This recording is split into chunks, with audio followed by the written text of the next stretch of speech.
I belong to you. I belong to you.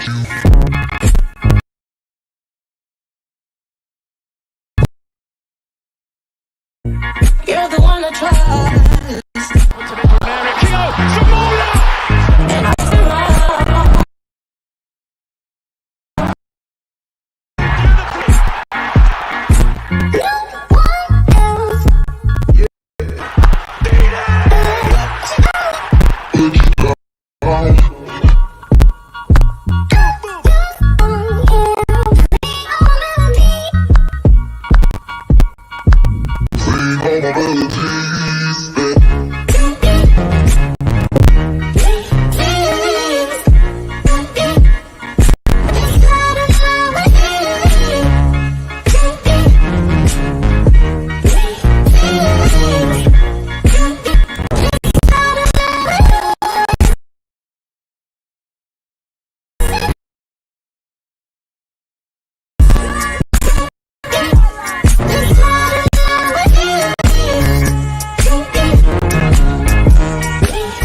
Hey guys, I'm Si and welcome to Ace Podcast Nation, the home of the Andy Campbell Championship Show. This is episode number 78. The show is live on YouTube, Facebook and Twitter.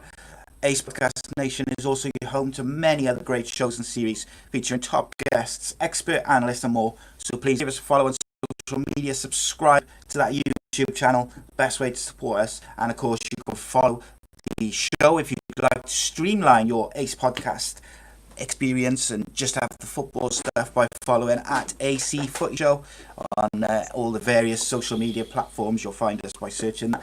You can also listen to every single show we do in audio format at the usual podcast and radio platforms, and we have got some belters coming over the next few weeks. Some absolute crackers to not blow our own trumpets, as it were. But just as we wait for the live chats to fill up on the various platforms, a big thank you to Black Diamond Sports for all their support around the shows. They are a global sports agency representing sports stars from around the world. For more information, you can visit their social media as well as their brand new website, the links to which are in the description, as well as the closing credits. And as usual, our sponsor for this evening, and of course the Monday show, is Bespoke Financial. And a quick word from them. My mummy and daddy have been talking about life insurance. It sounds like something my brother and me. I don't really understand.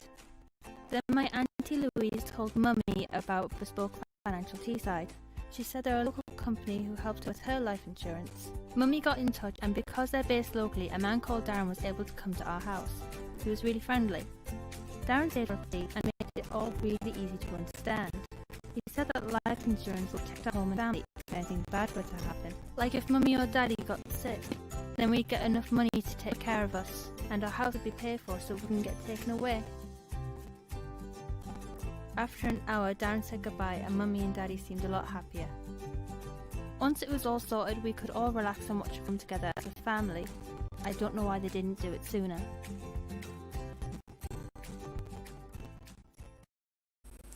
Yeah, Bespoke Financial, who specialise in life insurance, critical illness, income protection, mortgages, and of course sports cover. Give them a follow on social media. Go and check out their websites and the links to which are in the closing credits. Big thank you to Bespoke Financial for sponsoring the show, and of course the Monday Football Show as well. So joining me to talk the Sky Bet Championship this evening is the hostess with the mostess, the man, the goal collector, Davy Jones's favourite son, Mr. Andrew Campbell. How goes it, my friend? I'm good, mate. Yeah. We need to make sure this is a good show because obviously there's no championship this weekend with all these Mickey Mouse friendlies, pointless games. Pointless games, mate. People getting injured. Nothing means absolutely nothing for me. I know there was some meaningful games last night, and there's going to be some meaningful games coming up, but there was some just pointless exercises in them, and I'm sure we can have a rant about those later on. But no, another good week of football, mate, and looking forward to discussing it already. Indeed, mate, indeed. The one thing I would say, you say about meaningful games, they were so meaningful that I forgot it was on and didn't even watch it. So there we go.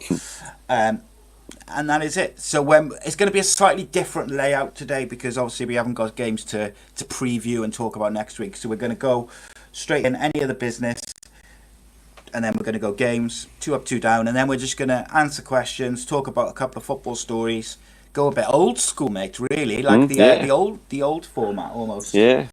But that's all good. And James Costley says in the chat that the theme song to our podcast, our championship podcast, is Phase On Feelings, which it is indeed. Nice. And I appreciate that. But it's a very catchy tune, which we all love. Gets us in the mood to talk football on a Friday. Well, where to start, mate? We'll get on to Kiefer Moore and injuries and stuff a bit later. But first bit of any other business I've got is, and I'm going to talk about this actually in detail in about 20 minutes probably, is Chris Hughton is the new Nottingham Forest manager. We have said that it was coming because they have, what was the terminology I used the other day and someone pulled me up on it? They look mentally shocked, I said. And someone said, oh, it was 2 games in, how can you say that? Like, because they've been appalling since they bottled it on the last day of the season. I think so. I think what people are getting is people are forgetting that Nottingham Forest haven't had a chance to have a break mentally and physically about last year. So normally players will have 6 weeks and a pre-season to get over what they've had and had the chance to do that. And I'm not sticking up for them. I'm not also hammering them as well. I think they've been really unlucky with what happened in terms of they didn't get where they wanted to last season, and this season's come back and bit them on the backside a little bit. And for me, listen, I've been a big advocate of Chris Hughton and couldn't believe that he hadn't had a job sooner. He's a huge manager. He's a Premier League manager. Should be a Cardiff manager. For me, I think in the next couple of seasons, I'll be surprised if he's not back in the Premier League. If that's with Nottingham Forest, then so be it. If not, he'll have picked up and changed their fortunes around, and he'll be managing somebody else because he is a top manager and he's been really unlucky. Yeah, it's a weird one because he's just been out of work for so long, and you'd think like he'd had a really bad ending to his last job, but he didn't. He did quite well, and just a bit of a weird one, mate. I always get confused. He was on my shortlist for Cardiff. Well, it would have been a perfect phase fresh. He has really good ideas. I agree with what you just said there about the strangeness of not having a job, but this word gardening leave and not being able to get a job because of contractual issues, for me, just doesn't work. If you lose your job, you get paid up, you can go and get another job tomorrow. If you get sacked, you get sacked because the chairman doesn't think you're good enough for that football club. You should be able to hold your ransom and not allow you to work again for 6 to 12 months, which has happened to him, which is, it's a waste of a year. Yeah, it's bizarre. Like at the end of the day, you get sacked. Yeah, it's just one of them things. Shouldn't be held. Damn bad because listen, it's like falling off a bike. You fall off your bike, what do they say? Get straight back on. Same as sometimes you get too long, and I'm hoping for his sake and for Nottingham Forest's sake that he hasn't been out of the game too long, and he hasn't because he's probably been the same as all of us. He hasn't been able to watch a lot of games over the last 6 months, 12 months. So it's there's going to be a lot of pressure on him, but I do believe he's good enough to turn it around. Yeah, I think Forest, they're, like everyone says about separate leagues, though, they want to see him back in the Premier League. I wasn't one of them overall, just because of Cardiff-Leeds rivalry. But Forest have got like special little thing in my heart, I suppose, from when I was a kid. Like when I was in primary school, there was in the bean bags and stuff, and it was like everyone would just go, "Oh, quick, let's sit on the Liverpool bean bag or the Man United bean bag or whatever," and there was one which was like a Nottingham Forest bean bag, and that was me because I could never sit on the Liverpool bean bag. Okay, so tell you what then, mate, let's get straight into the games. I'm just going to check something with the audio while you talk about Coventry 1, Bournemouth 3. Obviously, this was the Friday night game. Obviously, we were on air. I think whilst the game was on, I think Bournemouth were winning. Some of the goals that Bournemouth scored were absolutely excellent. You know, I think they've come down to the Championship and they've got fresh ideas. They've got players who played in this league, which I find really important.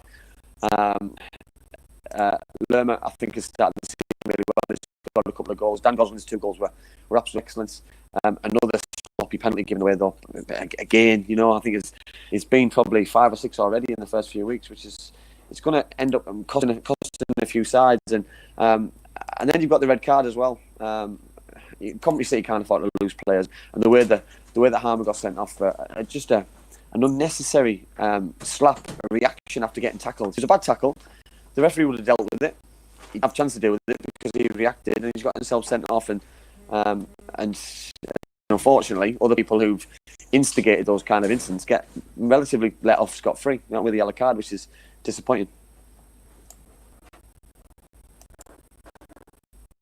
Yeah, it's a weird one, mate, because I thought he was very similar to the Martial incident in that it was very, very needless, and it's Coventry don't need any extra pressure on them, do they? Well, they can't afford to lose players, Si. You know, he's now going to miss 3 games, I'm guessing. You know, I mean, violent conduct, so they can't afford to lose any players. They're not running on massive squads. He was obviously in their first 11, so you know, I mean, the manager will have been very disappointed because I'll go from my own experiences, and if you're going to get sent off, then sometimes you want to be sent off for a real reason, not for something so petulant and immature like that. So for me, he's let his team down, he's let his fans down, and hopefully in 3 games' time when he does come back, but it's then 4 weeks because he misses this week again. It's a long time until he's going to return. Yes, indeed. But good result for Bournemouth, Excellent, yeah. And you know, obviously they went top of the league briefly. Excellent. I thought Dan Gosling was outstanding, mate. He's a Premier League player. Yeah, he's a Premier League player, but he's got he's earned his stripes in the Championship, and he knows his league inside out. And he said in his interview after the game, because I watched the second half, that they've got a nucleus of players who've been in the Championship and know how to get out of it. And I'm all for that. I'm all for that methodology, and if they can continue this good form, you know, they're going to get up to a good start, and it's going to be them to catch and break down. Indeed, mate. I'd be very interested to see how they get on in the coming weeks. But obviously, they could have done without that international break, most likely. As is with the case with all the teams who are doing well. They don't want this international break. This pointless, just international break, which nobody wants really. Next up, you got Norwich 0, Derby County 1. Wayne Rooney finally he nailed one of those free kicks, and I think that, as I was saying to you just before we started, I think the score tells a different story to the game for me. 100%. I did look at the match facts. They had double the amount of shots target. They had double the amount of possession. A double amount of corners, goalkeeper saves. It was a one-sided game, but if you don't take your chances and you don't put things away, sometimes it comes back and bites you on the backside. They missed a penalty in the second half through Pookie, and then probably Derby found themselves in a position where they think we've got an opportunity. If we stay in the game, the longer we stay in the game, we'll take a point. We're on a bad run, but then obviously a free kick's been given just outside the box, and I remember watching it and thinking, it's raining the stars. He's definitely going to hit the target, and if he hits the target, it's going to take a decent goalkeeper to get across where he's going to put it. And once he put it over the wall, you just knew with the pace and the power, you know, the goalkeeper was too far over. And it's not his fault. It was a great free kick, but you know, I mean, for me, once that goal goes in, they shut up shop. Wayne Rooney came straight away, and they shut up shop 100%, and they hung on for it. And I wouldn't say it's deserved 3 points, but you know, sometimes you earn a little bit of luck. And is that going to be Derby's fortunes turn around going on? Because we all know that Derby can be strong when they get on a run. They had a strong one last year. I know they've lost a few players and they haven't really brought in as many as I believe they need, but it's a huge 3 points at Norwich City. It is, mate. Not many teams will take 3 points at Carrow Road. It's a weird one as well. Pookie's started the season very, very well, but you know, penalty is a big miss, isn't it? I know some people have an audio problem. terms, I'm not quite sure what's going on with that because I just checked all 3 links on mine and it all seems to be fine. But there's a few people saying they're having some issues with their audio and stuff. So what I would do? Do you want me to log out and log back in? Yeah, if you log back in and back out, and we'll see. And then if try it that way. But excuse me. In the meantime, we'll be answering loads of questions. You can all go out and come back in again. But I think it's I think it was Andy, to be honest. Don't tell him though. It's that Middlesbrough internet. See if that helps. If it doesn't help, I'll go back in and out. But I checked everything. I've checked all the levels and connections, and everything is fine. It says everything's like. It says like everything is like 5 out of 5. So my mind wasn't great there. Like I could have done far better. Yeah, you needed to be like that guy of Police Academy. Mahoney. Oh yeah, Jones and Mahoney. Mahoney's my favourite character. I used to love him. Police Academy classics. Yeah. Next up, we had Blackburn 0, Cardiff City 0. Oh my god. If there was going to be a game over the weekend to produce a goal, this was the game to produce a goal. This game was never ever going to be 0-0. And then when you see the highlights and you see certain things in the game, I still can't believe it ended up 0-0. I've got a big issue, obviously, with another sending off. I've got a problem, and my biggest problem of the whole thing was team selection as well. You know, for me, I think he set up in Neil House. I'm talking about here. I think he set up with a side to not lose the game instead of going to try and win the game. I was disappointed not to see Joe Rolls in from the start. For me, also you can look at Will Vokes, Josh Murphy. I don't know what he's got to do to start a game. You know, for me, he finished the season in so high of form last season. I don't know what's going on and why he's not getting an opportunity. Gratzel didn't get on again. So how can these high-profile footballers score goals for Cardiff City, create chances for Cardiff City if they're not on the pitch? You know, I've said all along. You know what I mean? My biggest bugbear is people get judged on appearances and assists and goals. But how on earth can you do what you do best if you're sat on your backside and you don't get on? Impossible. Yeah, 2 stupid yellow cards from so one creative player. Especially the second one. After you've got the first one, which was silly, you can't afford the second one's going nowhere, mate. He's in his own half. It's just nothing. You know what I mean? And I think they were desperate to get him sent off. They were absolutely desperate for it. And rightly so. You know, he's Cardiff City's standout player. And once that goal went in, you know what I mean, the tactics changed and they were hanging on for a draw. And I think Blackburn Rovers came into it a little bit towards the end. Yeah, the problem is like you say, Cardiff set up not to lose. So while they had that 0-0, they were never going to push for it. They were never going to risk it. They were never going to go and try and do anything. And then once you've had the sending off, they're never going to. Cardiff were never looking to score a goal after that. No. But what it does do again, mate, is highlight Cardiff City's dependence on Lee Tomlin. We've talked about this till we're blue in the face, no pun intended. Like, without Lee Tomlin, Cardiff have nothing creatively. And not just that, but then, like you say, like Josh Murphy's ended last season on fire, scored a couple of goals, actually looks like give him a few games and he might do something for Cardiff. And he gets dropped and he's back to in and out of the side, and it's like, well, mate, you can't tell me that you're dropping Josh Murphy on form or whatever. If you say he's dropping him on form, alright, I don't agree with that, but if that's his view, okay. But then people like Malin Park have kept their space. Bakuna at points has kept his space. There's, I could name several other players who have underperformed for Cardiff City in the last 12 months and kept their place. But Josh Murphy, who's very clearly a confidence player, who needs a run of games and his manager to show a bit of faith in, gets dropped. But how's his confidence going to be still if he's still not getting on? You know what I mean? One day he's going to come on. Is he going to be sharp? Is he going to be match fit? And how many chances is he going to get after that? How many games? How many minutes is he going to get? You know, it's so. I've been there. You know, and when you come on or when you start the next game, whenever that may be, and he's not match sharp, he's not match fit. He might be 65, 70 minutes into a game, and he comes off because he's getting tired or he's lacking a bit of confidence, lacking a bit of form, and I just find it really unfair. And you know, I mean, for me, I've seen the damage he did at Middlesbrough on the second last game of the season, and he was out of this world. He was causing problems. His pace, his power, his directness, his goal, his assists. Yeah, he had a lot in one afternoon.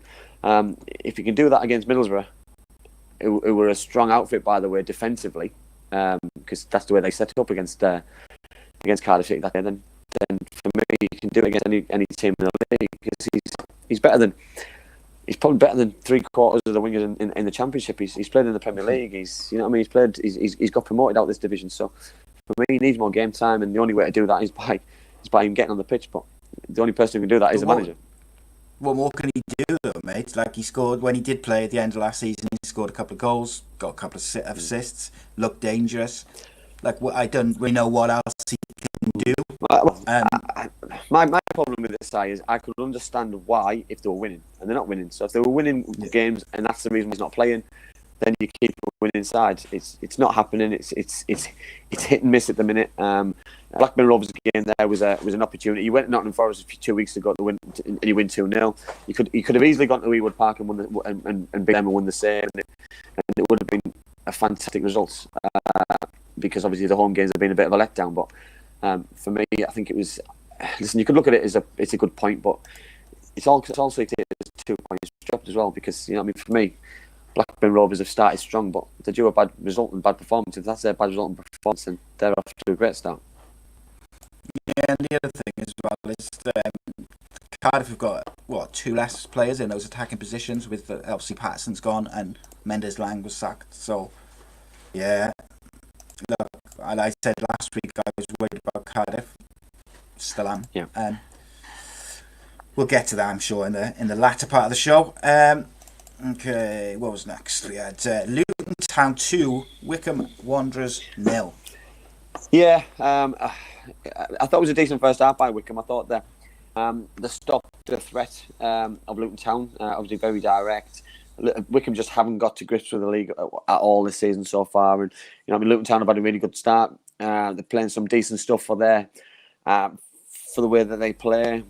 Scored a very good first goal by Ruddock, and then obviously is it Elliot Lee, who's son of Rob Lee, ex-Newcastle United, scored the second goal towards the end, which was obviously Wycombe had to go for the game, and things like that can happen. But the 2-0 defeat looks obviously worse than 1-0, of course. But sometimes when you're trying to get back in the game, but this is probably the closest that Wycombe have been for long periods to getting a positive result. But obviously they gave a goal away just on the hour, which changed the whole dimension of the game. Gareth brought 3 subs on straight away to try and combat that. Just couldn't get back in the game, and they didn't create a lot of chances. They didn't really deserve anything from the game, and I'm quietly concerned of how they're moving forward now for the rest of the season. Yeah, they look ropey at the back, don't they? Wycombe, unfortunately. I was quite impressed with Panzer for Luton. I think he looks a real good player. Yeah. But they started last year very, very well. Yeah, and they just didn't have a big enough squad to cope with the injuries and the amount of games coming thick and fast. They have got a slightly bigger squad this year. Do you think there's more hope for them in this year and sustaining that throughout the whole season? They've got more experience. They know what the league's all about. I think obviously with no attendances, they're going away to these big stadiums aren't a fear anymore as well. So I think they'll probably achieve a little bit more than they did last year. But I still think anything above relegation will be a dream for Luton Town, because it's all about staying in the league, and because they're probably on par with Wycombe Wanderers and being the smallest club in the league. Leslie in the chat just said, did Wycombe miss a penalty just before the second goal? I'm not sure about that, so I don't know. He said he thinks that they missed a penalty just before the second. No. I can't see anything about it. No, they didn't. No. But yeah, I do worry for Wycombe. James said in the chat he thinks Cardiff have got a better chance of getting promoted than Wycombe have got of surviving. Yeah, I wouldn't put my house on either. Gotta be honest. Well, to be honest, yeah. Well, I think they've got a better chance. I don't think that really says a lot about the aspirations, really, though, because comparing it is quite a dangerous thing when they're bottom of the league. They've let a horrific amount of goals in, they haven't scored any goals. Yeah, it's looking a bit bleak. Sad. I was really looking forward to seeing how Wycombe would go this year. I wasn't wasn't expecting them, to get promoted or anything, but I thought they might be involved in quite a few exciting games. Yeah. Because they're very good going forward, yeah. and they just haven't quite been able to. And click to be honest, I think the whole lacking fans thing, that Wycombe Wanderers have probably waited for this. They've waited for this moment for so long, and without any supporters, it must be an absolute nightmare because Adams Park would be full to the rafters. You know what I mean? There'd be about 12,000 fans there week in, week out, and it would be a hostile atmosphere, and it'd be really good for the players to generate some atmosphere for the crowd on and off the pitch, and it's just obviously not allowed, and it must be so hard and so frustrating because the times when players need fans is right now, and unfortunately it's not happening or going to happen. Yes, it is, and it's like one of those things as well, mate. I mean, we'll get there in a bit when we talk about the new Premier League pay-per-view tariffs games, which I'm sure is going to come into the Championship at some point. But next up, we had the mighty Middlesbrough versus the one-man team of Barnsley. Because if Barnsley didn't have Corey Woodrow, I really do worry for what was going on with them. To be honest, I thought Middlesbrough were very good for long periods. I thought it was a solid start. I wasn't that impressed with Barnsley. I know Corey Woodrow scored towards the end of the penalty, which was a blatant penalty, by the way. But I thought Middlesbrough created a few chances. They had a goal disallowed in the first half. But for me, I thought they were the better side out of the two. It wasn't a game for the purists. I thought it was two average sides. Johnny Howson scored just before half time, which was a perfect time to score. Akpom scored another goal. That's 2-2, and Middlesbrough need goals. And they create some, I'd say, some half chances, but not real cut-through chances. I see other teams scoring. For me, a game against Barnsley was a must win. They got the points, but I still think it's going to be a struggle, even though they're in 10th place at the minute, because they'll have some big games coming up. I look at the fixtures. Reading who started really well. Bristol City away, Cardiff away, Coventry home, Forest at home, Blackburn and Brentford away. So it's going to be a huge couple of months running up to November, December for Middlesbrough. Yes, indeedy, mate. Right. There's still a few issues. Seems to be on Facebook. I think it's a Facebook issue, but I've just killed the Periscope stream, so we're just on Facebook and YouTube. See if that helps, just strengthen it a bit. So if you're watching on Periscope, that's going to go in about 30 seconds. So switch over to Facebook or YouTube. But yeah, good result for Middlesbrough, mate. Although, they just need to pick up those points at the end of the day, don't they?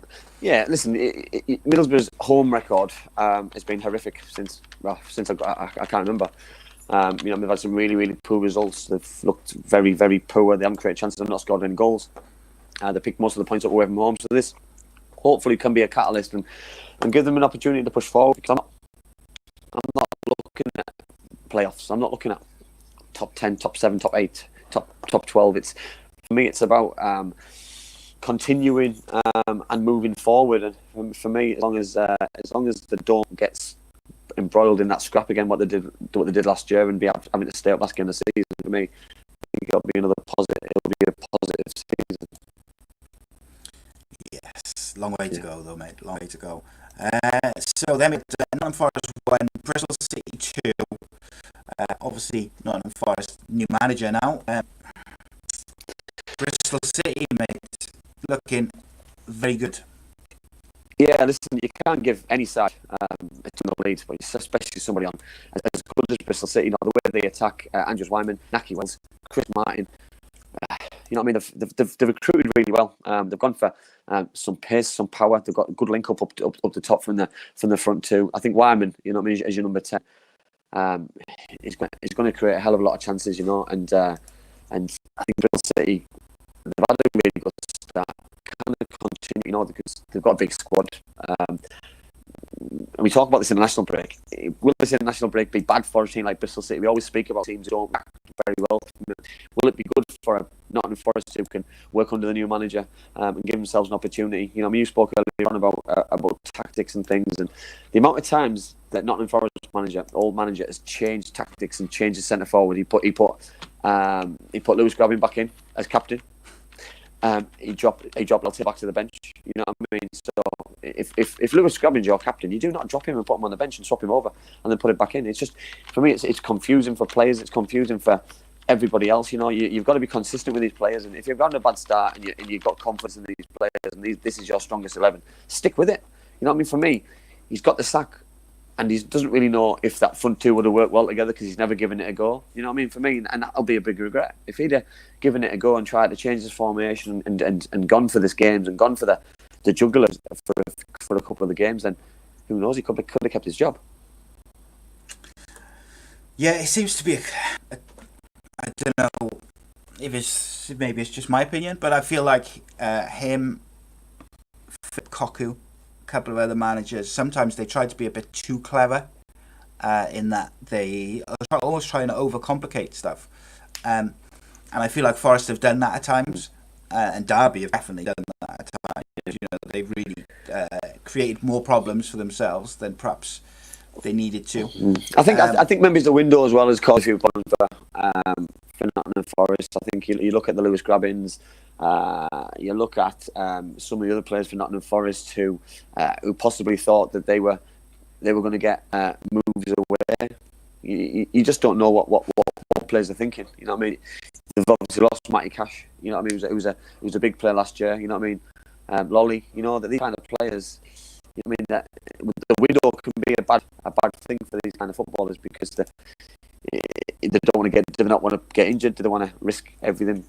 Do you think that's why Lewis Graham haven't been playing and suddenly he's back and he's captain? Like for me, if he's captain, then why hasn't he been playing for the first 4 games or 3 games or whatever? I find it strange. I do find it strange in terms of if he's your captain that you're dropping him after a couple of games, unless he's done something wrong, which I don't believe he did, because those stories can't be hidden. But for me, he's not scored, so that he's pulled him out.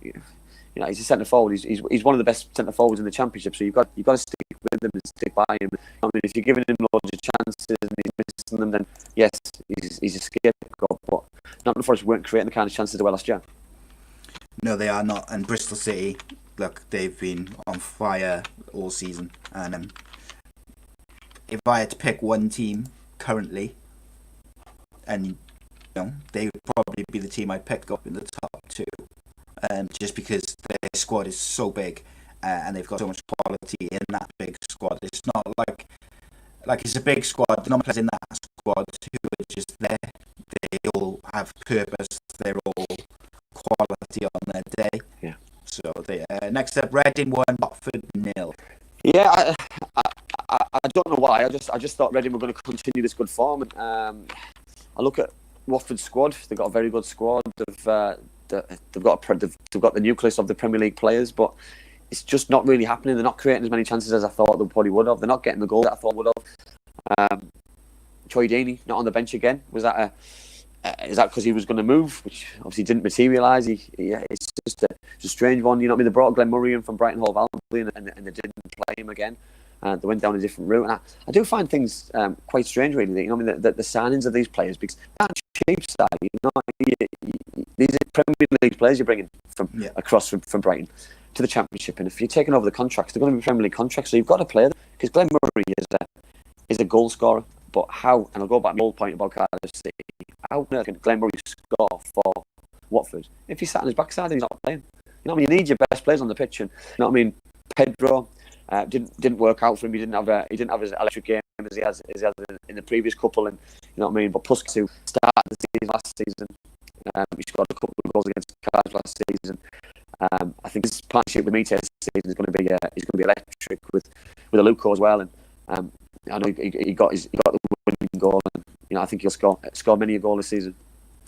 Yeah, it's really weird to me to have a player of Murray's stature, even at his age now, his Championship record, his Premier League record, and to have him on the bench and then really only brought him on with like 8 minutes to go. Yeah, like that's a weird one to me, especially when, like I say, it didn't work for Pedro on Saturday. It didn't work for Sarr.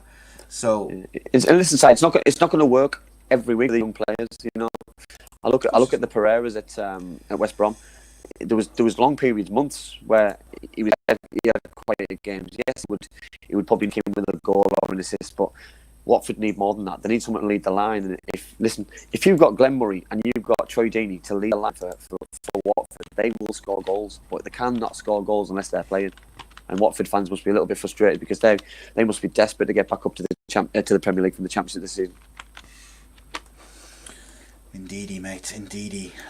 Watford looks strong. I'd be amazed if they're not in the mix towards the end of the season. We had another very late equaliser in the football world. Rotherham 1, Huddersfield Town 1.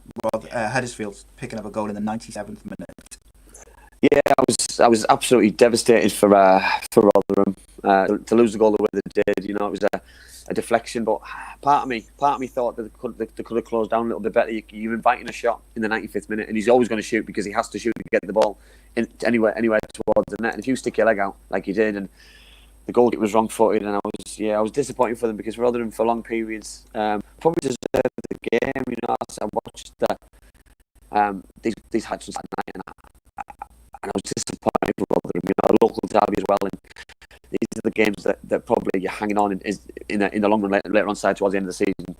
To look back at that and think, is that the reason why we went down because we lost a last minute goal in a local derby? And it's, you know, I mean, yes, it's only early doors, but you know, I mean, you can't afford to give in and give away late goals and free shots. You know, you've got to close down further up the pitch. You can't let players advance and have a shot and hope that it doesn't go in because there's some excellent players in the Championship. Yeah, you can't switch off, mate. No. Even for 2 seconds. The one player I really like, not one player, but two. There's a couple of players on Huddersfield side who I really like, and that's Benza, and I like Bakuna's brother as well. Yeah, he's excellent. He just doesn't play enough side for me though. You know, he's in and out with the side, and he was last season. Got the wrong Kuna, I think. He's in and out, you know. He plays wide right. I watched him in a game last season. He was electric, and then all of a sudden he got himself sent off, and he let himself down a little bit. So you know, I think he's got undoubted talent, and if he can bring some more goals to his game. That Vassell who come on for Rotherham, mate. Is that Isaac Vassell who was with Cardiff? Yeah. I think it is. Yeah, I think they've got him. Yeah. What a weird signing that was. I signed him and never played him. Yeah, I know. Well, it's sometimes you think, don't you, that you think that they sign these kind of players in case they're going to be next big things, you know. And I just think it's frustrating for players as well, though, because it's the expectations of things. But no, I think it's a better result for Huddersfield side. I think they've started this season better than last season, by the way, because they were in deep trouble this time last year. Yeah, so I think the new manager is surprising me. He's doing better than I thought he was going to do. I thought he was the unknown. Yes, he's been at a big club like Leeds United, but he's never been a manager before. But he's so far so good. He started pretty well. Yeah, and on to the next game. And speaking of ex-Cardiff players who were questionably treated at Cardiff City, Sheffield Wednesday 1, QPR 1.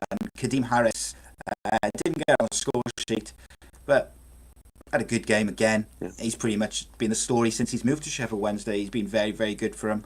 And I look at that and I just think, well, never got to look in. Yeah, well, to be honest, he was always going to play. He was always going to make an impact because he's a good footballer. And, you know what I mean? Another late goal. 97th minute. Macaulay Bonne, he only signed 2 days previously from Charlton Athletic, and in League One, and scores equaliser with a very good head, by the way, against Sheffield Wednesday. But Sheffield Wednesday would have been desperate for that point, for those extra points, because I know the league table's false with them having minus points, but they're desperate to get back to zero. They're desperate to get back to plus. You know, so they can get out of trouble and start looking forward, because the longer this goes on, you know what I mean, it's a monkey on the back until they get it sorted. But for me, I think they were the better side. They deserved to win. And, you know, the longer the game was going on, you just feel, don't you? Sometimes you just know. And, you know, I mean, they had a couple of incidents where they were unlucky. I look at the own goal for Derby. It was a great play down the left hand side by Adam Reach. Fired it across. Josh Windass was just about to tap it in, and the defender got the touch, and you know it would have been a very good team goal, but the defender had to do something unlucky for him. It went in his own goal, but they got themselves an equaliser late doors, and to be fair, We have started the season strong as well. They're similar to Middlesbrough, 5 points after 4 games. They haven't let as many goals in as they have done in previous years. So if they can get that right and they can still score goals, I think Macaulay will be a good signing for them. Quite impressed with the way they brought him in. Yeah, he's a very, very good signing. Charlton looked pretty good on paper. They got a nice, they had a good young players anyway, but they got a nice young-looking, really fit, athletic, fast squad. I like the look of their team. So I'll be interested. Sorry, not Charlton. Well, side we said this. They've always brought centre forwards or attacking players to the table, and they've got a couple of younger players who are exciting to fill in the Eze gaps, etc. I don't want to obviously be disrespectful to his name. It's Osaya Samuel. I think is excellent. Obviously they brought in Macaulay Bonne. I presume he's going to start next week. Tom Carroll, ex-Tottenham Hotspur player, very good technically. He signed as well this season. So listen, they'll create some chances to cause some problems this season, no doubt. 100%, mate. It's be very interested to see what both teams can achieve with their good squads, young squads as well. Yeah, which is what I like to see. Yeah, next up, we had. No, I won't say that. Swansea City 2, Millwall 1. I thought Swansea were excellent in the first half. They couldn't get the goal. They scored straight after half time through Bidwell, and to be honest, I expected them to go forward and probably scored a straight away. But Millwall came back into the game with Tom Bradshaw, the equaliser, and then obviously Swansea had to take stock again and start again. Cabango got the second goal about 20 odd minutes to go. And listen, they deserve to win the game. They played all the stuff. They created the most chances. I think the biggest signing for me in the window for me is Wallace staying at Millwall. Massive. You know, I mean, that's a huge piece of business to keep in there. I'm so surprised that no one else has had a nibble. I know the EFL window's still open. Are they? Will he still be there in a week's time if the Championship side wants to keep him? But he'll take a momentous amount of money for me to sign him, and for me it's a sideward step going to another championship club sometime. So I think he's probably going to be staying there till at least January. Yeah. Swansea, I thought pretty bloody good again, mate. Unfortunately, I don't like to say it, but it is what it is. Kabanga looks good though. I like him a lot. Millwall, yeah, massive, mate, massive to hold on to Wallace, because I was sure he was going last January, let alone in the summer. So listen, Bowen at Hull City, for me, Wallace was a better player.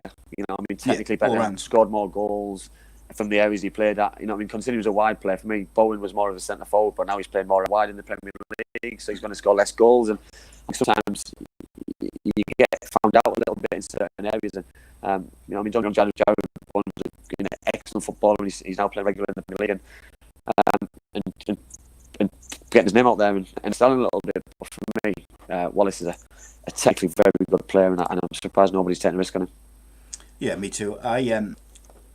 I wonder whether the short period between seasons is one of the reasons why,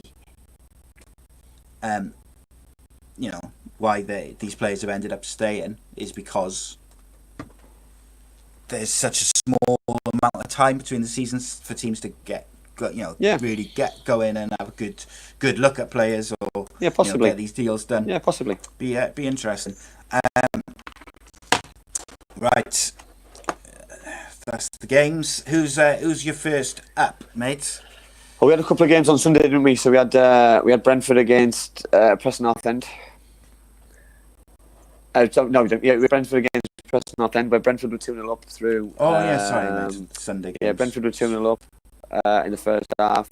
Through Ivan Toney got 2 goals in the first half. I thought it was excellent, and I expected them to see the game out, if not get better. And Preston second half absolutely blew them away. Scott Sinclair, excellent. Yeah. Potts got a very good goal, and Maguire. And that Maguire was on fire. Yeah, it was excellent. They got 20 minutes to go, and listen, it could have been even worse for Brentford. So they came out of it a little bit, probably unscared towards the second half, because second half they were absolutely electric. Preston North End, and, which really surprised me after a sloppy first half, because they were dominating, and I was really surprised with the end result. Yeah, I was very, very surprised with Brentford were just, the first half they were electric. On the break, everything was so good. They looked dangerous, and then all of a sudden, second half, they were just giving the ball away in their own half, around their own box. Just dreadful. But I thought Sean Maguire for Preston North End was absolutely electric. But there was, there's like 4 or 5 players from Preston who really stood out. They were fantastic. Yeah. But yeah, interesting. And then the final one of the week was Stoke City 1, Birmingham City 1. I think there wasn't going to be many goals in this, to be honest. There wasn't. I think the way that Aitor Karanka sets his side up, obviously Stoke City don't seem to score a lot of goals, even though they've got some very, very good attacking players. Nick Powell got the equaliser later on. Listen, he's a very, very good player. Harley Dean got the opening goal for Birmingham City. Obviously a young player. I think both sides are going to have a strong side this season. I think they're going to do really well. I think Karanka sets his side up hard to beat. They still score goals each week. They seem to score. But they don't let many goals in. Etheridge having a good season already. Defensively, they look strong. Jukovic leading the line really well. He's recruited some good Spanish players with pace. They've used the money which they got from Bellingham really well. And I think Stoke City have had an okay start to the season. I think 5 points from 4 games is not bad return, and especially you look at last season.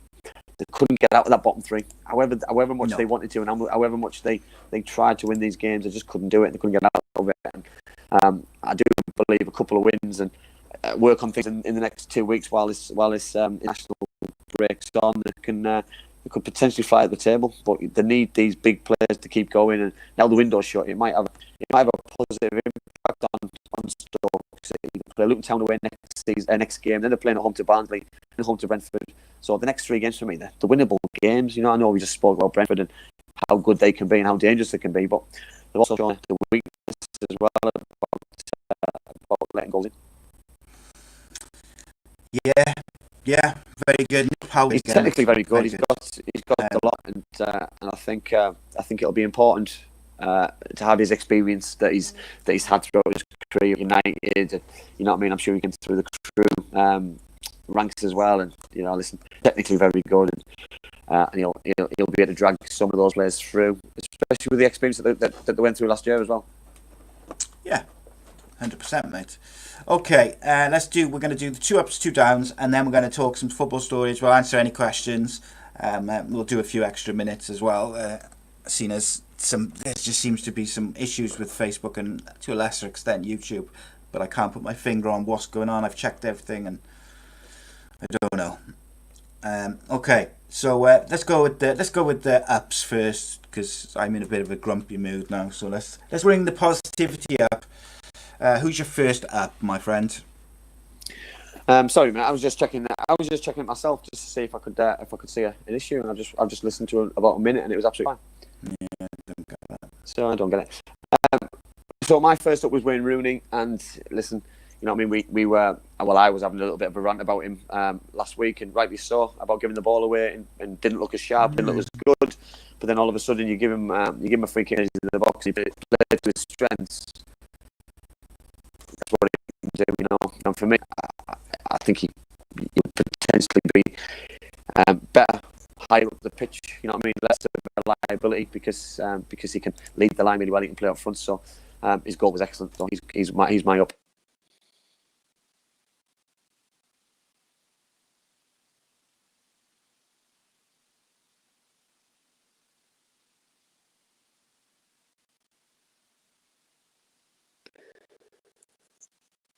Have I lost sight? Can somebody tell me what's going? Somebody just comment in there and tell me if I'm still on. Am I still on?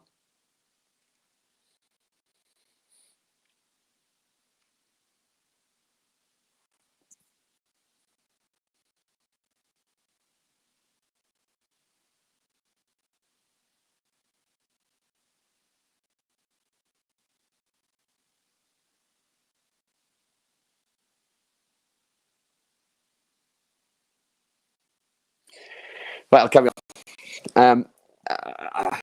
my other up, I've gone for Scott Sinclair for Preston North End. I thought it was outstanding. His 2 goals for me the best side in the league, Brentford on Sunday, were outstanding. He's still got pace, his trickery, the way he glides past players. He's still got the pace to burn, and he's got undoubted ability. He don't play for Celtic and in the Premier League for the amount of years that he did. If you're a bad player, so for me, he's got to be in my ups. I thought it was absolutely outstanding. My challenge, I've got my first one. I've gone for Lee Tomlin. I'm a big fan of Lee. I think he's excellent. He's a good friend of mine. I speak to him all the time, but I think there's a yellow card. It's a second yellow card for me. I don't mind players getting booked. I think it shows passion sometimes, but sometimes when you're on a yellow, you be so cautious and so careful that you don't go over and beyond. And for me, I think it was just a little bit stupid with the second tackle, because he was always going to get yellow, and Blackburn Rovers were always going to try and get him sent off when he's done that kind of tackle. And in the second yellow, once it was given out, it was so much of an uphill task for Cardiff City, and unfortunately they couldn't get the win that they were pushing for and they wanted. But I think they'll take a point, which is absolutely fine. My second up is Lamucci. He's now the ex Nottingham Forest manager. I thought his tactics again were negative and poor. I thought I was disappointed with the way that he doesn't play 2 centre forwards. He's got potentially the 2 best centre forwards in the league on paper, and on last season's form of Lewis Grabbin and Lyle Taylor. Lyle had an excellent season last season. He didn't once match them together this season, which is disappointing. But for me, I'm a big advocate of playing 2 up front, or 4-4-2, or getting people in the box, putting balls in the box from crosses and things. And Nottingham Forest fans are probably pleased that he's lost his job, because Chris Hughton potentially might change the formation and move things forward. So I think it'll be an opportunity for them moving forward. I'll go in the chat and see if I can pick some things up. So Leslie, I'll answer your question. So do I think Hull will win tonight? I know they are playing Fleetwood, obviously Joey Barton's team. I think it'll be a difficult game. I think I love the teams. I'm going to go Brentford. I'm going to go Fleetwood Town. I think Fleetwood with Joey Barton might have a little bit too much for Hull City being at home, and Joey, the way that he gets his players playing and how professional stroke passionate he can get. So I'll go for that, Leslie. So for me, I think Fleetwood might just nick it tonight. Backside? Yeah, not happy, Bunny, mate. I tell you, just going to do my best not to swear now. We've all been there, mate, haven't we? We've all been there. Oh, mate, I was raging. The sooner we can get in a studio, mate, and not rely on streaming technology, the better. I apologize to everyone. Obviously, it's not a great deal that we can do, unfortunately. So where were we? I've done my 2. I've done it all, mate, for me. So what's your first? Right, I'll do mine. So my first up, I'm going off memory now because my notes are on my computer. But my first up was the Preston North End's Sean Maguire. I thought he was absolutely, he was. He was on fire, mate. He controlled the game, and I thought he was the catalyst for everything they did. Obviously, there was about 3 or 4 different players from Preston you could have picked. The lad at the back, I think it's Bauer, and a couple of others. Scott Sinclair, mate. Superb. Yeah, for me. I thought everything went through Sean. Sean Maguire was superb. Yeah, my other up. Who was my other up? I forget. Who's your second one? So just to lighten the mood. I like your curtains. Yeah, that's what it is. Everyone gets a look at what it really looks like, doesn't it? I can't remember who my other up was, so I'm going to go with. Normally, do you know what? Normally, you tell me as well. You normally tell me your ups and downs. I know. So I would have them fire. I can remember my downs. I can't remember my second up. It'll come to me now. Right, my downs were my first down was Brentford's second half performance, because to go Jekyll and Hyde like that in a game is just unbelievable. Like, they were so good in the first half. to then be so bad in the second half, I couldn't ignore that. So especially especially having the same manager, same setup, brand new stadium, similar side. You know, I mean, they've only lost an attacking player, so the defensive frailties were never there last year, were they?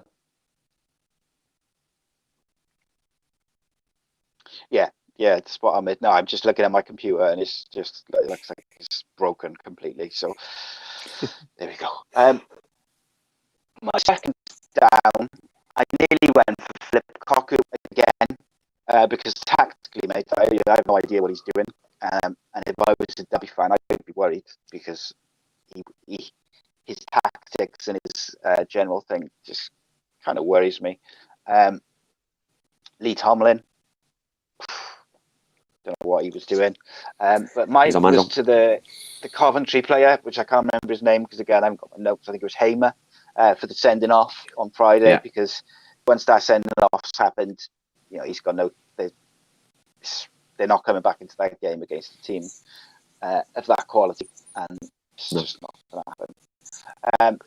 So my second was the guy. He scored a brace, and I can't remember his name because I got my notes, which shows I'm all a bit flustered now. So which I have game? to move on from that, mate. Which game? Yeah. I'll help you out. So it was, I think it was 3-1. The game was.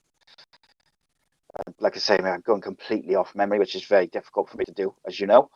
I'll tell you what, we'll move on, and I'll come back to it in a second because I don't want to hold up the show any more than technology has already caused issues. So let's cover those two stories that we were going to talk about quickly before, and then we'll get into some questions and a free-for-all for the viewers, a bit of a make-up for the issues we've had. So the one thing I wanted to talk about really was Robbie Savage has been linked today with what do they describe as a Phoenix club, from basically a new club forming out of the ashes, as it were, of Macclesfield. And I guess I wanted to know your opinion on these footballers and these investors and businessmen and whatever who are forming these new clubs out of your Berries, your Macclesfields, etc., instead of saving the clubs before they go bust. And I guess I was interested in your point of view for that because, like, for me, I'd rather see the original club saved. But from a business point of view, I'm guessing it's better to form a new club without any of the debts and everything else. It's a weird one. This is the problem side for me because for a business decision, they've done the right thing in folding the club because it gets rid of all the old debts. All they do is change. I think Bury are called something different than they're called FC Bury or Bury FC. So they're called something different than what the old team were called. Obviously, Macclesfield Town now, obviously, they're being wound up. So Macclesfield will be called something different. Because that's AFC, Macclesfield or whatever that may be. They will be debt free. So whatever they can generate some new supporters. Obviously, with a name Robbie Savage behind them, potentially because obviously lives in the area, he will be able to drum up some interest from supporters. And I'm only going on my experiences with Darlington. The Darlington were a huge football club back in when I was growing up. And Darlington played at Feetham's. They moved into this 30,000 all-seater stadium, and then all of a sudden they went into administration, went bust, and they're no longer. They had to reinvent themselves as a new club, and you see them now in a brand new stadium. But then every time I drive towards Scotch Corner and towards the A1, I see the old stadium, which is now being played as a rugby team's ball rights and play out there now, and it's disappointing. I don't say it right. You know what I mean?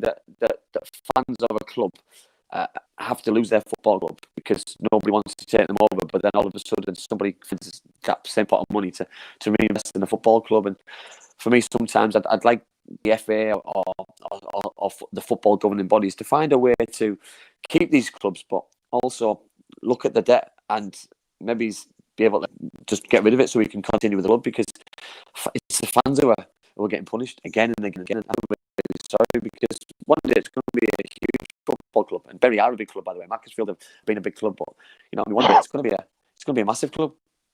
So here's a question for you. If Middlesbrough, say Steve Gibson announced tomorrow, Middlesbrough going bust, and then Bernie Saban or whoever says, oh, we're forming FC Boro, would you have the same affinity for the new club in place of Middlesbrough you followed all your life?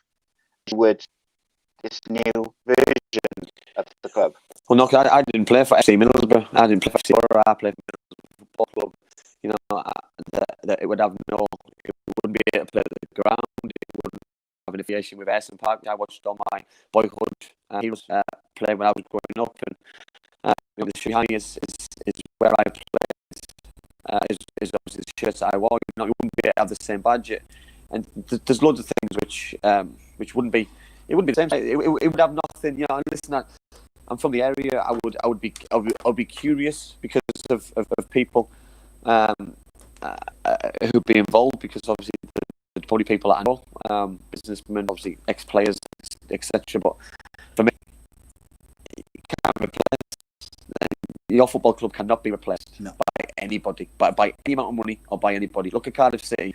Cardiff City weren't replaced, but their shirts were replaced by a different colour. Look what a mess that caused. You know what I mean? And look how much of a problem potentially it could have been a hell of a lot worse, and ended the way that was ended. So for me, don't with something that's not broken. You know what I mean? Help. You know, I know we're in unprecedented times with financial issues and things, and in the world, and you know, I do hope that everything does sort itself out and don't get worse. But I think football's going to get worse before it gets better, especially from the EFL pyramid from Championship down to League One. Spot on, mate. Ultimately, I like the club to be saved rather than a new club formed. But if that's the only way that said club can survive going forward, then you know I'd rather a whole host of new clubs be born during these difficult times, and a load of clubs go forever. My other up was Dan Gosling. Friday, yeah. He scored two big goals. One was a worldie. You know, in my opinion, he's a Premier League player. But he's done it at the very top side. Yeah. If he can stay fit, yeah, he's done it at the very start. He hasn't got Newcastle last, so he's got the performance. He's done really well. Yes. So the other story we're going to discuss was the Premier League today announced that any games that are not selected for TV will be broadcast in October, will be available on Sky Sports box office and BT box office for £14.95 each. And what is your opinion of that without swearing? Absolute ultimate disgrace. You know what I mean? I've read up on it as much as I can. Harry Winter, who writes for The Guardian, he was absolutely outraged with what's going on. Henry Winter. So yeah, listen, we're talking about games which 6 months ago were free. Yeah. So these games, what they're talking about now, were free games. So they were the ones on BBC. They were the ones free to air on my sports. I just find an absolute outrage. I find absolutely disgraceful that all of a sudden now they're putting prices up, and the prices for Sky TV football wise is staying the same. I think it's an absolute grace that they can charge for football. You know what I mean? Put an extra £1 a month on, or £2 a month on football subscription, and if people pay for it, brilliant. If they choose to can't afford it, then so be it. But for me, you can't charge £50 to watch a game. I think it's absolutely disgraceful, because what all they're going to do, Si, for me is they're going to pick the best games. Because let's be honest, if I'm watching West Ham United and West Ham fans, West Ham United against Newcastle United, who's going to pay £15 apart from the two football clubs to watch that? Nobody. Yeah. And Sky Sports News know that. Sky Sports know that. But who's going to buy a ticket to watch Manchester United against Liverpool, or Man City against Man United, Chelsea against Tottenham? Everybody's going to want to buy it. So which game's going to be the pay-per-view? You know, I mean, the football fans are absolutely stupid, and we're not. You know what I mean? We're passionate about what we want to do, and we want to watch football. You know what I mean? What winds me up about it, mate, is literally yesterday, I think I might have the person wrong. It was the minister, but it might have been like it was someone like a chief executive of the Premier League or the sport minister in the government, said before they announced this, literally 24 hours ago, said, don't take the football fans deserve more respect, or don't take the mick out of football fans. 24 hours later, they're answering this, and you're right, mate. You will find the pay-per-view games will be the Man United versus Liverpool, the Manchester derby, the Merseyside derby, etc. My worry is that the EFL will see this and be like, oh, I could make a few quid here. And even if they put it at £10 a game, people will pay it because they want to watch their team, and it's the only way they can watch their team at the moment. But it's just a money grab. Yeah, listen, I don't like why they're doing it. I'd love to know the method behind it. You know, that you've got a pundit, Gary Neville, works for Sky Sports, on Twitter this morning and said how much of a bad idea it is. So you've got somebody. Gaz, apologies by the way. I wasn't just picking on your club. I know what every West Ham fan in the world would buy it, and of course they would. If Middlesbrough and I'd pay for it, begrudgingly pay for it. If he thinks it's a bad idea, and he works for Sky Sports, it's a bad idea. Listen, we're all football fans. He runs his own football club, and if he thinks it's a bad idea, and he thinks it's going to ruin football clubs, then it's going to ruin football clubs badly, because people are going to switch off. You know what I mean? Are they doing it for foreign investors? Are they doing it to try and get more people around the world to watch it? Well, the foreign. If you go anywhere else in the world, mate, you can watch the Premier League any game you want. Yeah. Every single game is live. It's only us in the UK who cannot watch every Premier League game live anyway. Yeah. And now we've got to pay 15 quid on top of what is it? If you've got a full Sky package, and say you've got a multi-room because your missus doesn't want to watch football, I think it's about 70, 80 quid a month. Quid. Easy. And now you want me to pay 15 quid, at least 15 quid a week, to watch an extra game. You're looking at 60. You've got games on midweek. You're looking at 60 quid a month on top of that. On top. So you're looking at £150 a month, and that's not including if the AFL jump on streaming and jump on board with the. I guarantee that. You know what I mean? For me, Si, you could have done this with a season ticket, a streaming season ticket. So you pay an amount, and you can watch every one of your games live through Sky to do it. And you know what I mean?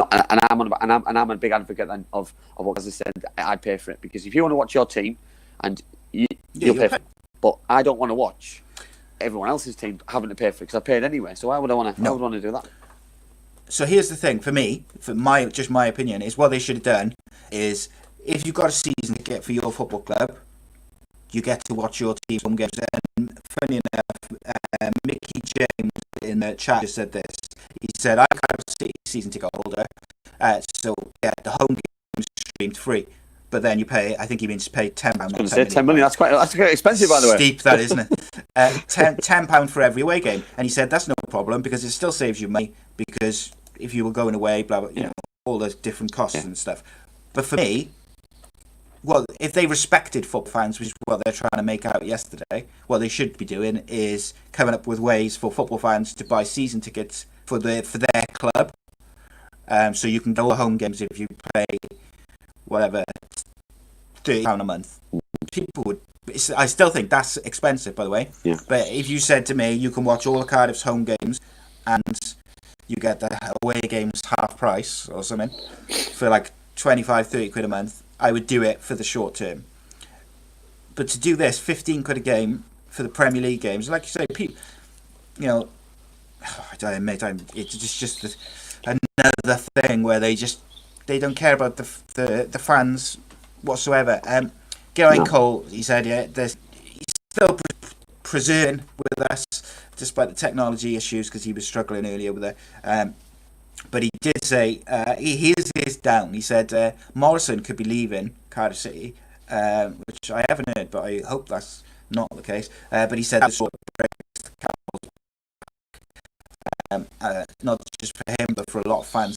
I've got to say, whilst I've been critical of Sean Morrison, if Cardiff City were to sell him now, I just think I really question, even more than I have done in recent weeks, what on earth they are playing at. He's Mr. Cardiff. he's missed the Cardiff City side, hasn't he? You know, that I think what he's achieved since he's come, you know, listen, he's always going to have bad games, always going to give goals away the way that he plays and things, but he's achieved a lot in a short space of time, and he's been to the highest points with football club and obviously the low points as well. And listen, for me, I think it'd be a really bad move. I hope it's not true. I hope it doesn't happen, because there's no real plan to replace if it does happen, unfortunately, because Windows obviously slam shut. Yeah. Well, mate, I don't know what they're doing. I really, I have no idea what they're doing at the moment. I don't know what their plan is on the pitch, what their plan is off the pitch. It's very scattergun. Like, there doesn't seem to be any kind of implementation of a philosophy. And I don't just mean that from a playing point of view. Like, we're letting players go. We're not replacing them. We're not even replacing them with players, you know, of a similar position, but they're going to fit into a different formation. Yeah. Do you know what I mean? It's bizarre, mate. It's very, very strange. And I worry for Cardiff, mate. I really think I said last week that I think they'll struggle for top 10 if they don't get it together. And I mean, on the pitch, but also they need some signings before the window closes as well as in next week. Yeah, listen, I do fear. They've for got Cardiff, a small squad. But I also fear for everybody else. I think everyone else is in the exact same boat. I look at, apart from a few teams who are playing with big squads, you know, I'll refer back to my old club at Middlesbrough. They're living on a horrifically small squad, and any kind of injuries could have a detrimental effect on their whole season. I look at some of the other clubs. Derby County have lost players, haven't brought them in. Sheffield Wednesday, you know, if they get some more injuries, you look at the players they missed last year. They went on a bad run.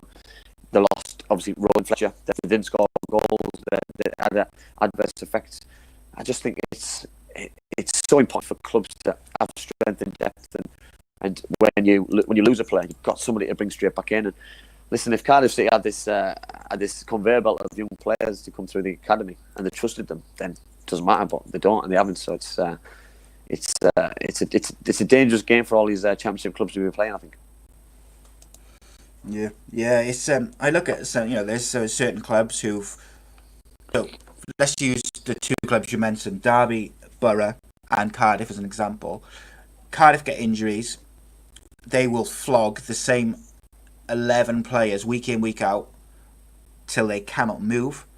Derby County get injuries. Middlesbrough get injuries where their first 15, you know, not available. Like similarly, they can't pick from them. They will go to the academy, and they will, because they have to, but they will blood those young. Cardiff City will do absolutely everything possible to avoid playing those youngsters when they get to that situation. They will flog the same 11 players for 6 weeks, 7 weeks, 8 weeks in a row, playing 9 minutes, no matter the scores, before they put those young players in, because they haven't got the confidence, the faith, whatever it may be. I'd love and prove wrong, mate. I really would, but it's a knock-on effect side for me, because you've got young players there. How do they get confidence that they're going to get an opportunity? You know, but they don't. You know what I mean? Because they're not. Who's the last player who's got a good run in the team? Joe Rawls. You know what I mean? So Joe's given. You know what I mean? Joe's been given an opportunity to come through the ranks, but that's a long time ago, by the way, since he was in the youth team. So it's how do they gain confidence for young players to come through the system and think that he's done it, so I can do it, and they've done it, so we can do it, and by the time you know it, you've got 3, 4, 5 players in the matchday squad who are homegrown talents. It saved you all this money, and it's progression. And then you've got the next batch coming through, and then you've got the next batch coming through, because you've got all this talent that wants to be the next so and so and the next so and so. But it's hard when you're missing a generation of players. You know, that I look at, and we've been speaking on here about Cameron Cox, and you know, I mean, Cameron's had to leave the football club, drop down for me at another level, far too many levels, to progress a football career, and for me that's such a shame. It is big time. A couple of news bits which I don't think we mentioned in the show. Watford lost Danny Welbeck, released him on free, and they also gave a prickly statement on that. I think the impression I was given by someone the other day was that he refused to take a wage cut. and it wasn't in his contract, so they got relegated. He's on 150 plus grand a week. Wasn't willing to take up a cut, so they released him. They also lost Defalou to Udinese on loan. I would assume that's again financial, because he's a player you'd want to keep, I would imagine, in the Championship. Yeah. And the fact he's only left on loan would indicate to me that if they go straight back up, he'll probably come back. Barnsley head coach Struber gone. Yeah, to Red Bull in America. As a manager, you can't fault him, but I can see Barnsley fans massively frustrated and angry at the move and the timing of the move as well. Another worrying aspect of this whole financial side of the game, Sheffield Wednesday owner has just successfully secured a massive debt against Hillsborough. And when they obviously 2017-18, I think they sold the ground. This led to the club being deducted 12 points, as well as they've had a few other different issues. They've now agreed, I guess, judging by the BBC, this debt against Hillsborough, which to me that's worrying. Whenever you're putting the football club up against that debt, unless you're the size of Manchester United, whereby even if the Glazers come into financial trouble, the size of Manchester United means that they won't go bust because of it, but they will end up, they'd end up going down and having issues. Sheffield Wednesday, that I don't know the ins and outs of it, of course, but looking at it just with an instant point of view, that is concerning, because I just think, oh no, that could go belly up real quick. Yeah, no, I totally agree. It's something which it's never really gone away, and it's never going to go away. It's one of those stories from which you never forget about, and the money which is involved for the club and family as well. It's and rightly so as well, by the way. But it's a football club who's never been able to really move on as well, and get rid of that stigma, because it was a game which didn't have a football club. It was it was predominantly a football stroke police issue, which is which is obviously people lost their lives. It's such a shame that a football club can also get tarnished with the same brush. Yeah, spot on, mate. Sean Maguire, who I just mentioned as one of my apps, been called up for the Republic of Ireland. Good luck to him. He deserves that. He's been very good recently. 2 female Super League games were called off because of COVID-19 tests. 2 Villa games. So it's still happening. And just to finish us off, mate, I know you watched it and I know you want to talk about it. England played Wales yesterday in a pointless friendly. I'll be honest, I didn't know it was on. That's how much. I didn't know it was on. I sat down to feed the little one at 7:25, and it came on at 7:30. So I texted straight away. Said England are playing Wales, and to be honest, it wasn't. England are playing Belgium, and that's a meaningful friendly because you're playing the best team in the world. And this one is. I look at I'm not England here. 30-man squad for 3 games. What's the point? Pick one game, pick 15 players, 16 players, and play the best team and see how we get against the best team in the world. What's the point of playing a team which? I looked at both sides. Wales' C and D team, mate, basically. Oh, and the point of I look at England's players, you know what I mean? And listen, and this isn't sour grapes for me. I look at Gareth Southgate has just thrown caps away for me at people. That's an England cap. You know what I mean? And it's a cap for Wales as well. And I just think sometimes it can be disrespectful when you look at Stevie G, Frank Lampard, and Alan Shearer, and Michael Owen, and all these people, all these caps. Well, they got all these caps in big games and meaningful friendlies and things. And that last night wasn't a meaningful game at all for me. You know what I mean? And it'll be interesting to see moving forward if the players who did play are selected in the main squads when there is a competitive game, because if they're not, then surely that's a pointless exercise. Yeah, I saw an interesting interview with a former England international who basically said Jack Grealish will not play for England in the next competitive game, which,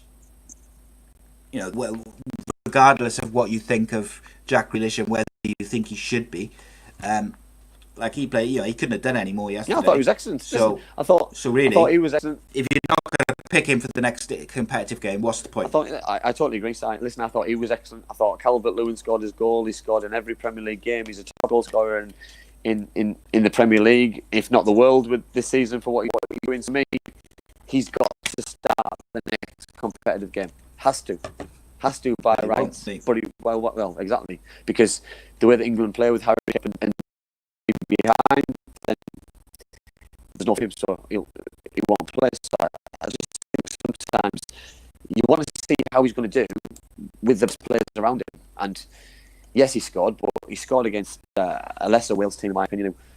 It wasn't a game for both sides. Yeah, it's a pointless game, mate. Pointless game. The one thing I will say is I thought for such an inexperienced Wales team, I thought they did all right. But I also wonder what the benefits were to those players. Like, you had Kabak playing, you had Levitt play, all players who are the future for Wales, very good footballers potentially. Ampadu and Williams and Matondo, all the future of Welsh football. However, what did they get out of that game other than losing? But they weren't playing with that. They weren't playing with the caliber of players that they will be playing with. You know what I mean? You've got your Aaron Ramsey, you've got your Gareth Bale. For me, it must be frustrating for them because they've got to make things happen. The pressure's on their shoulders instead of them being able to enjoy the game and play the best of the players who are going to help them through the game. Yeah, and you're basically playing that's pretty much, bar a couple of players, that's been the under-21 side for the last couple of years. So what you're asking a group of players who've played under-21 football for the last couple of years, a lot of them don't play first-team football for their Premier League clubs. They're either on loan or on the just training with the first team and then playing 23s of football or whatever it is, the clubs. And then they're playing against Premier League players like Grealish and Trippier and Pope, who are playing week in, week out in the Premier League. That's a big jump up in standard. So to expect them to suddenly fulfill their potential, I think is also a bit harsh. Yeah, I totally agree. This in this Nations League as well. I know Leslie just wrote in there that it's a competitive game. It's not a competitive game. The competitive games for me are Euro qualifiers, World Cup qualifiers, World Cup, and the Euros. This Nation League is not competitive. It's a friendly competition. You know what I mean? And because it's better than the old friendly formats. But it isn't for me. Not much better. It isn't because now we can't go and play a friendly against Brazil or Argentina or you know what I mean? Or what I mean? I used to love the games when we go and play Brazil or get Brazil at Wembley and you know what I mean, or play Germany away when you wanted to play them, and you know what I mean. For me, you've got to hope that you're in the same pot as, you know what I mean. I'll play Scotland or play Wales at Millennium Stadium and in a sellout just so that you can have a hostile atmosphere. Sometimes you need to replicate what's coming in the future. If you're going to play Turkey away, for example, and you know there's going to be 70 or 80,000 passionate fans, then you want to try and replicate that in an atmosphere that's going to do that. You don't want to play against Belgium away where the fans are all there waving flags and it's going to be a nice atmosphere and there's loads of football being played and it's not going to be replicated when you're in the competitive game, and sometimes that's where nations struggle for me. Yeah, you're spot on, mate. You know how I feel about international friendlies, mate. Just think it disrupts the domestic scene. Listen, Si, when we're struggling to fit all these games in before the Euros, why are we trying to fit in pointless games? Yeah, listen, also, you know what I mean. Will I be coming on here in, I don't know when the final? If England win the nation final, will I be celebrating it, putting it on social media, think that I've done it in my lifetime? No, I won't. You know what I mean? There's things that I want to see in my lifetime. I want to see England winning a major tournament, and a major tournament is they're either or World Cup or the Euros. We're all our opinions, mate. And Garrett makes a point there. He says that he's not sure if he agrees with you. He says there's a qualifying spot up for grabs for whoever wins the Nations tournament. However, I'd counter that with England are going to qualify. We get there anyway. So you know we're seeded. We're seeded first. So we have a We have a group anyway. So if we get there through that, then we don't do qualifiers, so we just do friendlies anyway. So it becomes pointless. So you've got 2 years worth of friendlies. Circle of so two years worth of friendlies. Whether I'd rather have competitive games in the international window than have friendlies. Yeah, I don't know what, mate. I find it all very monotonous. Okay, right, guys. I have no idea what was going on with the audio and stuff. It's something to do with the streaming software. However, I am gonna look into it vigorously from many different angles just to make sure there's nothing that we can be doing our end, and I'll also ask them to make sure there's no issues their end. But I appreciate you all sticking with us, of course, and I appreciate all the comments and getting involved. And yeah, we'll be back Monday with Jimmy Constantopoulos. Yeah, Jimmy's going to be a good one for started his career in England at Hartlepool United. He's played for Coventry City. He was one of Middlesbrough's all-time most successful goalkeepers. He's played for Cardiff City as well. Swansea, which is interesting for Swansea. He's an international goalkeeper for Greece. He's a very funny chap. So he's got some good stories to tell. So I'm looking forward to it. Yeah, me too. Also, guys, you can check out episode number 1 of Mental Health in Sport on Sunday, 8 p.m. Episode number 1 is with Keith Gillespie, former Manchester United and Newcastle winger. So check that out, 8 o'clock, Ace Podcast Nation, YouTube and Facebook. And we'll be back Monday. Again, thank you for bearing with us and everything like that. Thank you to Black Diamond Sports, of course, and Bespoke Financial. And check out the show Sunday. And we'll see you Monday for a live show. Until then, have a great weekend. Cheers, guys. Have a good one. See you Monday. Enjoy. My mummy and daddy have been talking about life insurance. It sounds like something to protect my brother and me, but I don't really understand. Then my Auntie Louise told Mummy about Bespoke Financial Teesside. She said they're a local company who helped her with her life insurance. Mummy got in touch, and because they're based locally, a man called Darren was able to come to our house. He was really friendly.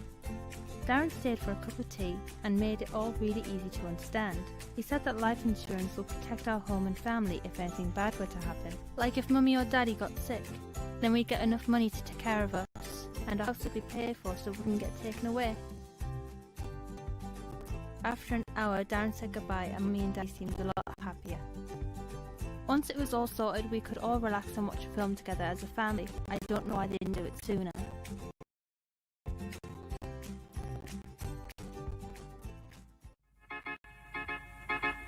I belong to you. I belong to you. Do just what you want. You're the one I trust, and I always be around.